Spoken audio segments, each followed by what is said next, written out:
Hi guys, and welcome to this video today on Pythagoras Theorem. If you are watching it on YouTube, if you can do me the honor of clicking subscribe if you haven't already done so, and like this video and that little bell notifications, you'll get told when all of my new videos upload. If you are watching on maffsguru.com, welcome, thank you so much. And if you are not watching on maffsguru.com, head on over there, it's free, and all of these videos are searchable. They're all listed in a much more logical order than I could ever do here on YouTube. They are time-coded, there is exam questions, there is downloadable notes.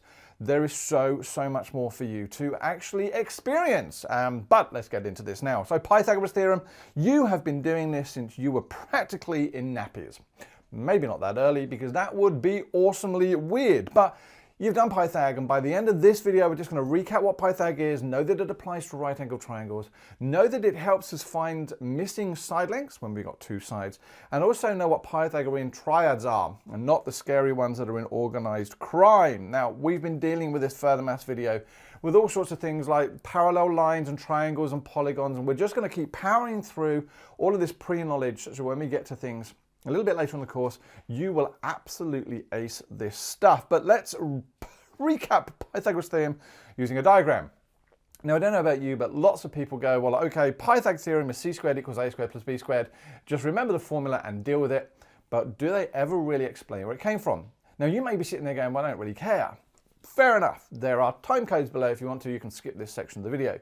But I know that having taught it lots and lots of times now, when people understand what we're actually doing, they never get these questions wrong. So 2 more minutes of your time and we'll do that. Now, if you're anywhere else in the world, outside of Australia, you probably use the formula a squared equals b squared plus c squared, which to me makes a lot more sense because A, B, C, and I now want to burst into song with the Jackson 5, A, B, C. No, don't do it. Fight it, Mass Guru. Do not sing.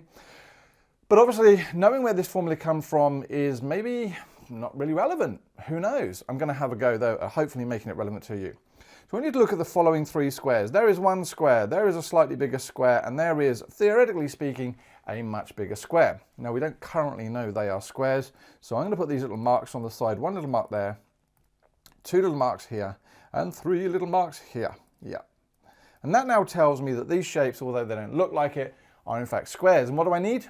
I need some side lengths. So let's make that 3, and let's make that 4, and let's make that 5. Now, I'm not so much bothered about units at this moment in time. The point of it is 3, 4, 5 triangle. 3, 4, 5 is the dimensions of my squares. Now, what Pythagoras, and I'm not convinced there, because apparently he may have stolen, allegedly he may have stolen a lot of this. It may not even have been his theorem.